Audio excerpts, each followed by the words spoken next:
Bien-aimés dans le Seigneur, bienvenue sur la chaîne Prions ensemble.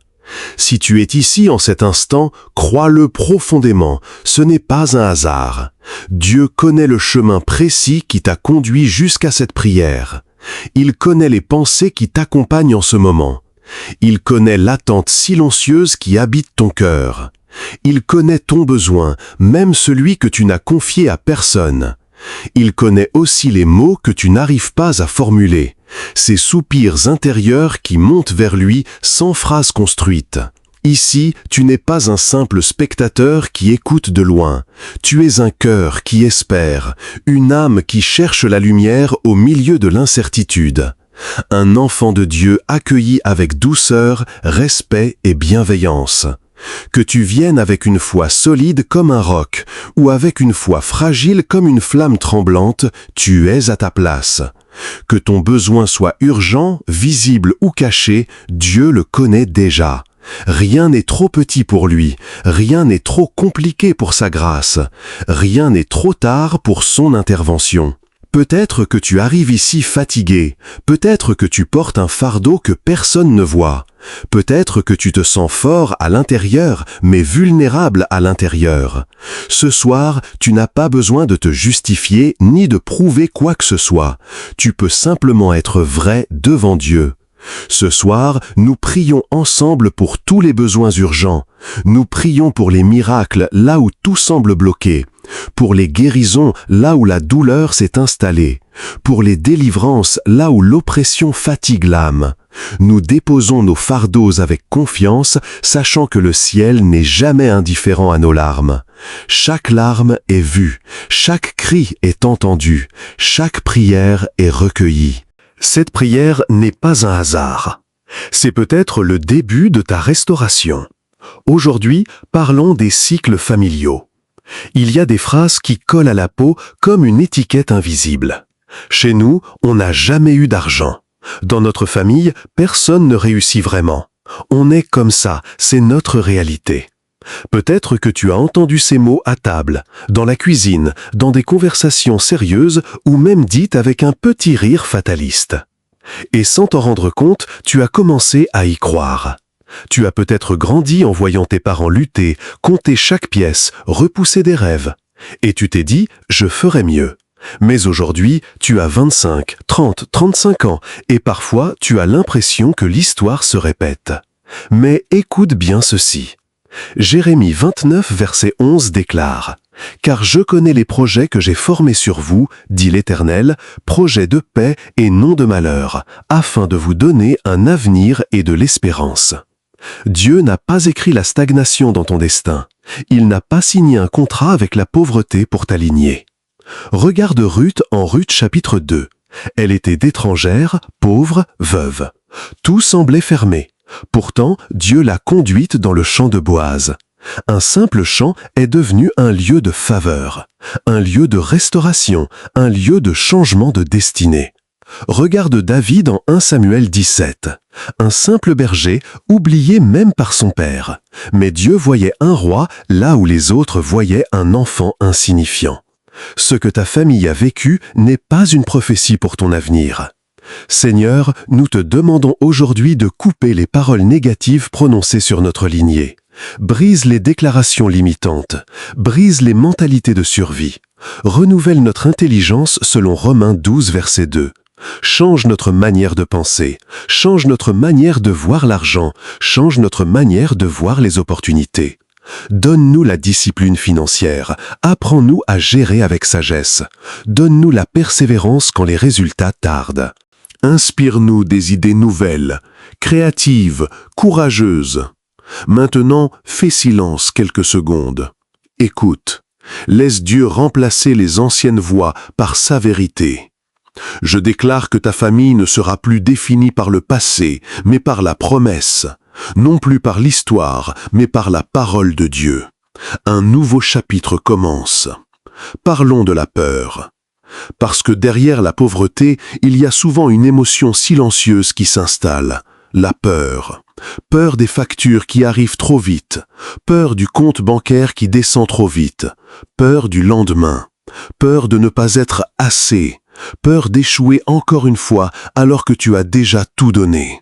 La peur te fait hésiter, elle te fait douter de toi, elle te fait repousser des décisions importantes.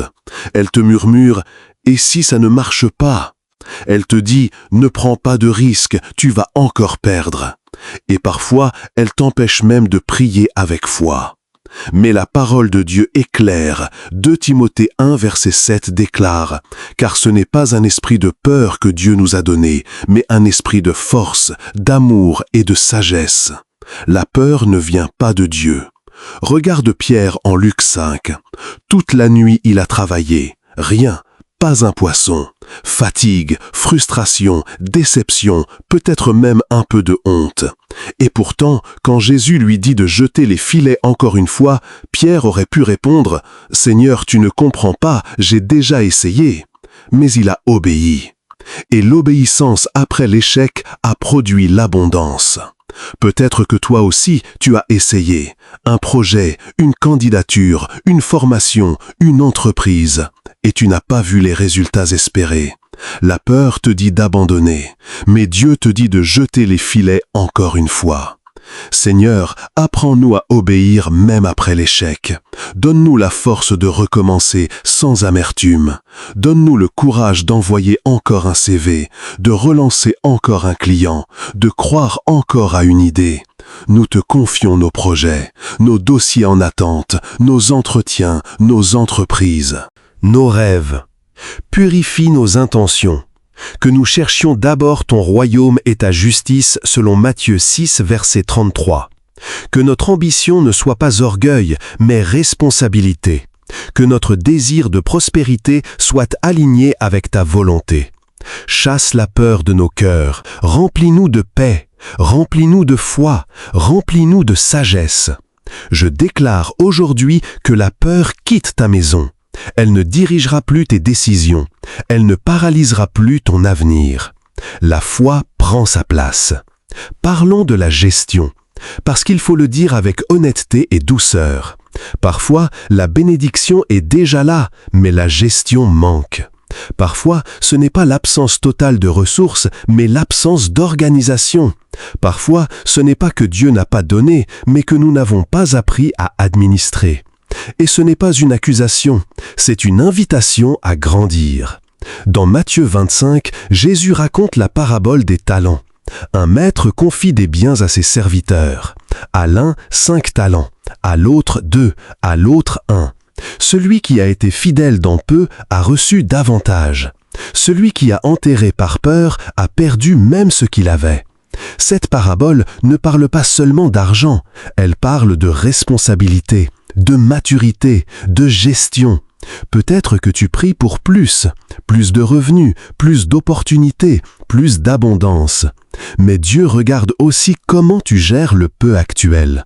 Comment tu organises ton temps, comment tu dépenses, comment tu investis. Seigneur, rends-nous fidèles dans les petites choses. Apprends-nous à planifier au lieu d'improviser, à économiser au lieu de gaspiller, à différencier le besoin du désir. Donne-nous la sagesse de Proverbe 21, verset 5, qui dit que les projets de l'homme diligent mènent à l'abondance. Enlève de nous l'orgueil qui refuse de demander conseil. Donne-nous l'humilité d'apprendre, de lire, de nous former, de corriger nos habitudes. Envoie sur notre chemin des mentors sages, des personnes qui nous inspirent, qui nous élèvent, qui nous enseignent. Donne-nous la discipline quotidienne, la constance, la patience, parce que la stabilité ne se construit pas en un jour. Elle se bâtit décision après décision. Peut-être que ce que Dieu prépare pour ta famille est grand, mais il veut d'abord te fortifier intérieurement pour que tu puisses porter cette bénédiction sans la perdre. Maintenant, faisons silence quelques secondes. Demande à Dieu de te montrer un domaine précis où tu dois progresser, une habitude à changer, une décision à prendre. Je déclare que la sagesse financière repose sur ta famille, que la maturité remplace l'impulsivité, que la vision remplace la confusion, que la fidélité dans peu ouvre la porte à beaucoup. Parlons de la gratitude. Cela peut sembler étrange de parler de reconnaissance quand on prie contre la pauvreté. Pourtant, la gratitude est une clé spirituelle puissante, parce que la pauvreté commence souvent dans les circonstances, mais elle s'installe dans la mentalité. Quand on manque, on ne voit plus que ce qui n'est pas là. On regarde ce qu'on n'a pas encore. On compare, on soupire, on se décourage. Et petit à petit, le cœur devient lourd. Mais la parole de Dieu nous dit dans 1 Thessaloniciens 5, verset 18, « Rendez grâce en toutes choses, car c'est à votre égard la volonté de Dieu en Jésus-Christ. » En toutes choses, pas seulement quand tout va bien, pas seulement quand le compte est rempli, en toutes choses. Regarde le peuple d'Israël dans Exode 16. Dieu leur donnait la manne chaque jour. Pourtant, ils murmuraient. Ils oubliaient les miracles déjà vécus. La gratitude protège le cœur contre l'amertume. Et regarde Jésus en Jean 6 avant de multiplier les pains. Il a pris le peu, il a rendu grâce, puis le miracle s'est produit. La reconnaissance a précédé l'abondance. Seigneur, merci pour le toit, même s'il est modeste. Merci pour la santé, même si elle n'est pas parfaite. Merci pour la force de travailler. Merci pour la famille. Merci pour les petites entrées d'argent. Merci pour chaque porte qui s'est déjà ouverte. Apprends-nous à voir ce que nous avons au lieu de nous concentrer uniquement sur ce qui manque. Change notre mentalité de manque en mentalité d'abondance. Apprends-nous à célébrer les petites victoires. Une dette remboursée, une facture payée, une opportunité reçue, un entretien décroché. Que notre maison ne soit pas remplie de plaintes, mais de louanges. Que nos conversations changent, que nos paroles deviennent des semences de foi et non des déclarations de découragement. La gratitude ne nie pas la réalité. Elle affirme que Dieu agit même dans la réalité. Aujourd'hui, prends quelques secondes. Pense à 3 choses pour lesquelles tu peux dire merci, même petites, même simples. Je déclare que la joie revient dans ta maison, que la paix remplace la frustration, que l'espérance remplace la comparaison. Là où il y avait soupir, qu'il y ait sourire. Là où il y avait tension, qu'il y ait confiance. Voici maintenant la bénédiction prophétique.